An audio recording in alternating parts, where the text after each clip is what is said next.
principes de Dieu nous conduisent, mes bien-aimés, à de portes grandement ouvertes.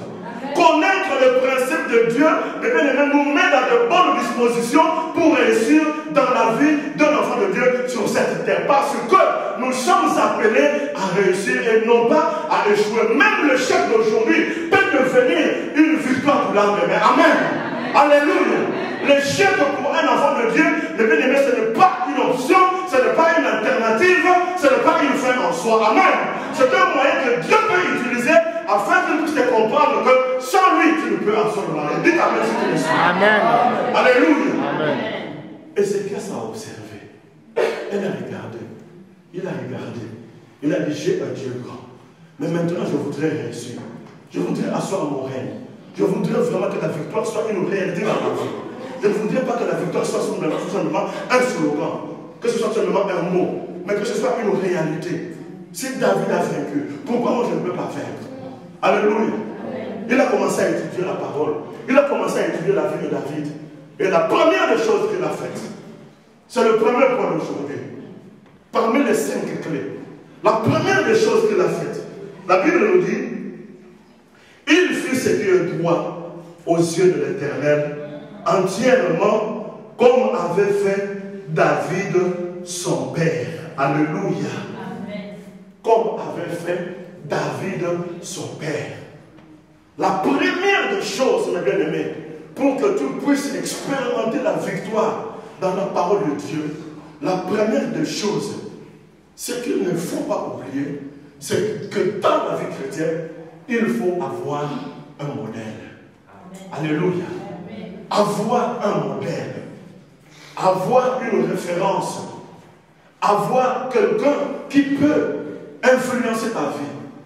Avoir quelqu'un que tu peux suivre, que tu peux prendre pour modèle. C'est très important. Dans la parole de Dieu, Dieu a mis des gens qui servent de support ou de modèle dans notre vie. Même dans la vie sur cette terre, des fois nous réussissons parce que nous prenons les gens pour modèle. Je me dis que non, puisque cette personne-là a réussi, moi aussi je voudrais atteindre l'objectif qu'il a atteint. Je voudrais aussi faire comme lui. Je voudrais aussi être comme lui. Je voudrais aussi suivre la voie ou le chemin qu'il a suivi. C'est pourquoi dans la parole de Dieu, Dieu a mis des modèles que nous devons suivre. Ma bien-aimée, si tu n'as pas de modèle, si tu n'as pas de référence dans la vie chrétienne, tu ne vas pas aller loin. Tu ne vas pas aller loin. Tu vas tourner en rond.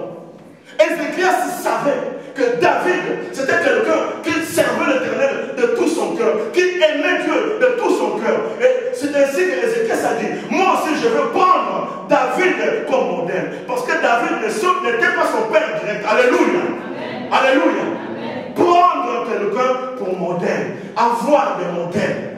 Nous avons par exemple comme modèle de la foi Abraham. Alléluia. Amen. Nous avons par exemple comme modèle de la foi Abraham. La Bible nous dit dans Romains au chapitre 4, à partir du verset 16 jusqu'au verset 18, la Bible nous dit qu'Abraham est le père de la foi. Et espérant contre toute espérance, il a cru que Dieu est en mesure de donner même la vie à ce qui n'existait pas. Amen. Amen. Alléluia. C'est pourquoi nous l'appelons le père de la foi. Amen. Lorsque l'apôtre Jacques est en train d'écrire aux Hébreux, il parle de Job comme un modèle de patience.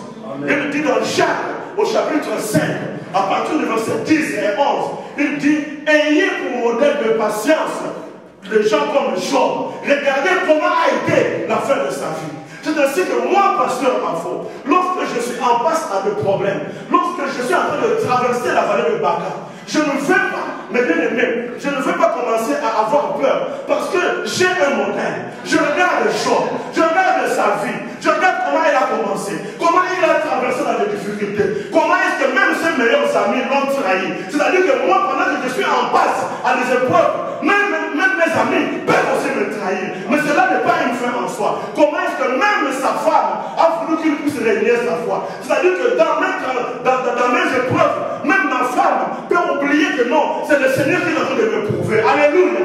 Je prends cela comme support. Je prends cela comme point d'appui. Et je sais que l'Éternel, mon Dieu, finira toujours par me délivrer. Amen. Amen. Alléluia.